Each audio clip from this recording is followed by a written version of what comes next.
Bryan, thanks for this chat. I want to start off by congratulating you on a successful Canada Open this year. It seems to be the most successful one in recent times. Am I correct? I think that this is a pretty successful event here in Markham. We've grown it since last year. We've sold about 500 to 600 additional tickets over last year's event. I think that compared to some of the other events, it's different. It's very different because this is a Super 300. We've had Super 500s in the past, and they've done fairly well in Calgary for a few years. So I think that what we can hang our hat on in this event is that more people are engaged. There's more media that are attending. We've got a good base of sponsors. We had over 400 volunteers put their name forward. It was so many volunteers, we had to stop taking applications. That's amazing. So, what do you attribute the success to?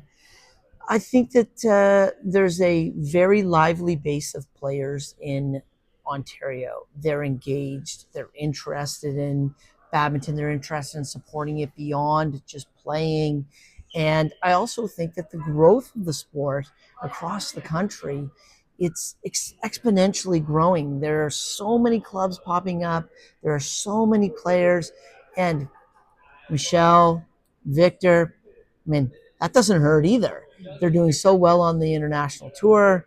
Michelle's 13, Victor's 9. They're having considerable amount of success on the tour. And we have an up and coming crop of doubles players and singles players, Brian Yang, who have shown some really incredible skill to compete on the world stage. So this year you had an interesting. One of the things that I found interesting about the ticket sales, was that you offered a discount, a 15% discount to people, and then you part of the proceeds have been set aside to the athletes. Yep. Now, how much of that was helpful in boosting ticket sales this year? I think that anytime a ticket buyer can buy a ticket, get a benefit, and also support their favorite player, that's helpful to the athletes. We don't have the final numbers yet because we're still selling tickets.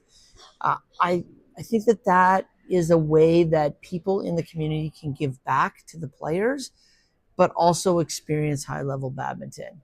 And we actually, it's a funny story. Yeah. We started this only 3 or 4 weeks before the end of last year's event. This year, we started it from the very beginning, and it spurred on more ticket sales. We have more ticket sales.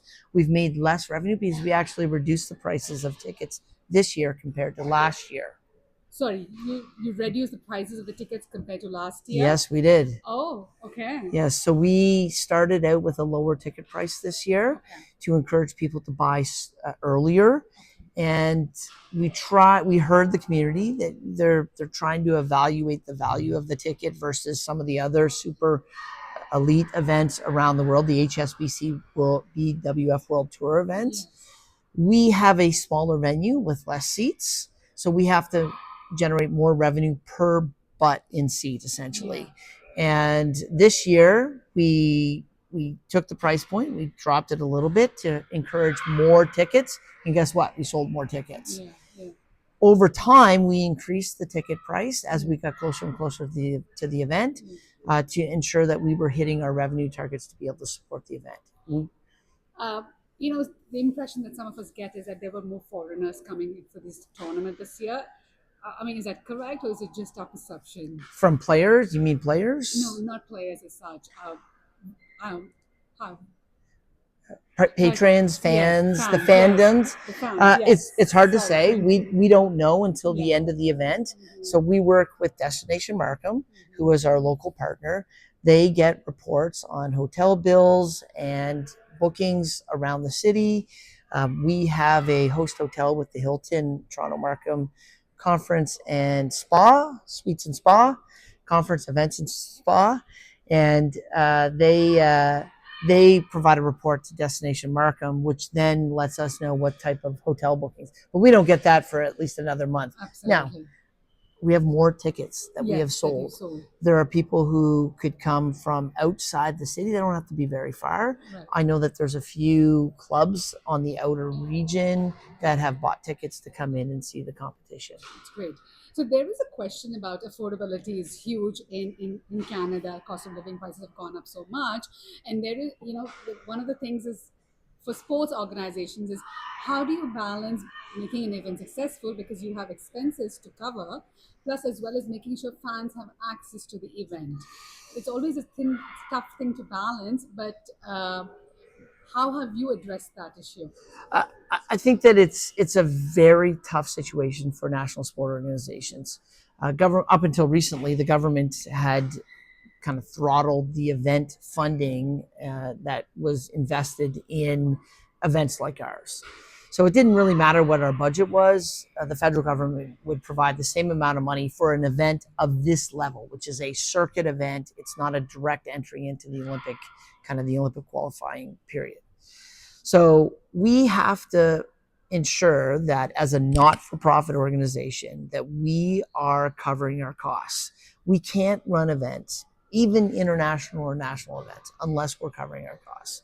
And it is a thin line that we're walking to ensure that the fans have access and interest and accessibility to the events versus us taking a big loss on the event.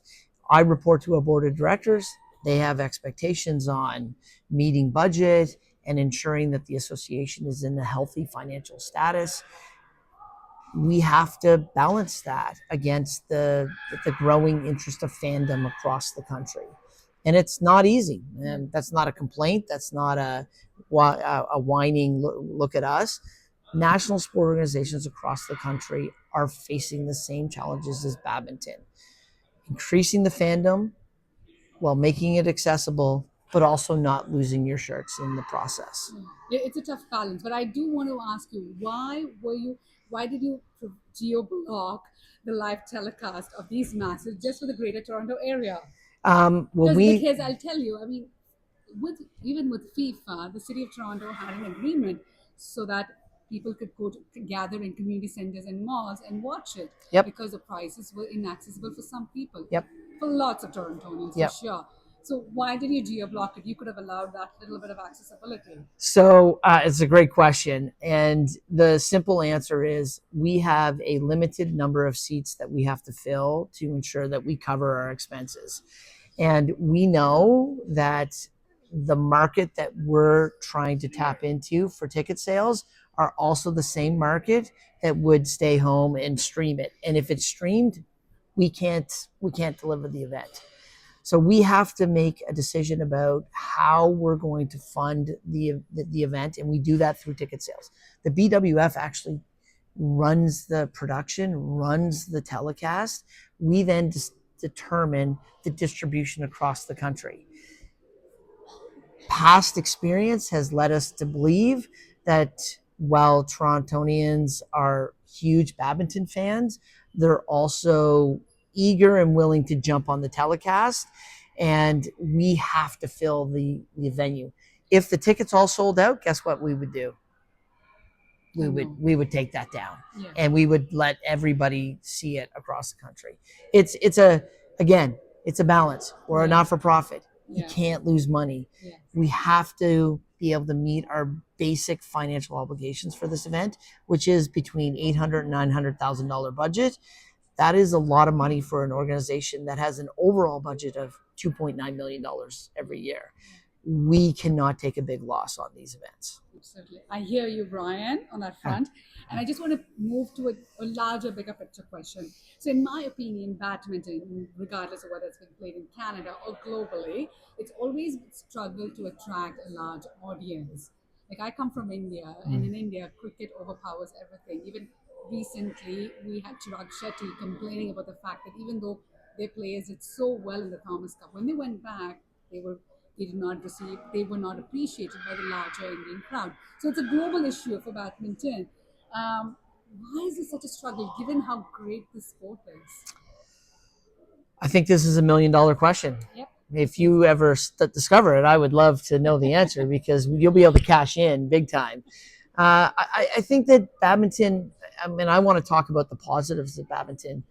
This event is going to be broadcast to over 200 million people worldwide. That is a significantly sized global audience. Badminton is the second most played sport in the world. Badminton continues to grow in new markets like Canada. We're sitting in Markham. We're a stone's throw away from 50 clubs. The sport is growing, and there's a pathway and a growth path that we all have to take to continue to support and nurture the sport. We're going to continue to do our thing. More media, more people came to this event than last year, and we're going to continue to grow that. I don't know why it is in India that that's the case. We're in a market where it's dominated by hockey, soccer. I mean, we're hosting this event. We sold more tickets to this event, and the World Cup's going on. There's a huge positive there for us as an organization. So we're going to build on that. I don't have the answer to why it's not getting the national play, international play that it deserves. But an audience of over 200 million people globally is nothing to sneeze at, I would suggest. That's a good thing. Yeah, that's a good perspective. So if, let's talk about Canada. I mean, you did mention some of the things that you want to do to help grow the sport in Canada. Do you want to elaborate a little bit on that? Well, for us as Badminton Canada, it starts with the national team and the national program. We are the high performance arm of badminton across the country. We work with our provincial partners, Badminton Ontario, in this province, to support the growth of the grassroots perspective of the sport. And in between the grassroots and the international national play is what's called the national junior circuit. So that's our intersection with kind of the grassroots to are you good enough to play on an international tour? So we work with the provinces to deliver events across the country. We work with the provinces on coach development and delivery. We work with our National Officials Committee to develop officials. We work with the BWF and the Badminton Pan Am Confederation on getting officials into events around the world and in our confederation. And these are all aspects that help us continually get more people involved and educated and informed and experienced in the sport. For example, last year when we hosted this event, we had to find a broadcaster that had badminton broadcasting experience. There's not many in Canada. I can imagine. Not many. Yes. So we found a great company based out of Ottawa called ISI Live, who was willing to take a chance on badminton. And they started last year, learned a lot about broadcasting badminton, and they're back this year, continuing to learn a lot. If we can increase the performance of our broadcasts, the information that's coming out of our broadcasts, deliver content, our Instagram is delivering a lot of content right now on badminton because of the excitement of the Canada Open. If we continue to do that, that's going to spur on even more excitement. And I'll go back to what I said before. Yeah. Michelle, yes. Victor, yes. Bryan, yes. Jackie Crystal, Ty, Kevin, Wendy, Jonathan. These are all players that can help spur on excitement in the sport across the country. From the high performance perspective, it's the see it, want to be it type perspective. And if we can inspire and encourage more kids to see these players.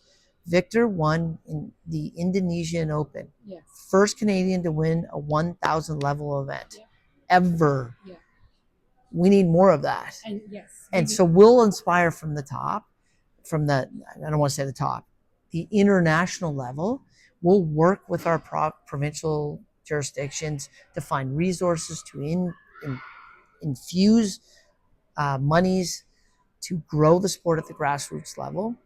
Whenever we can find those grants and monies, we'll help our provinces get there. And they're going to deliver the grassroots perspective. And then we'll work in that middle as players transition from grassroots into potentially, I use this term kind of generally, high performance.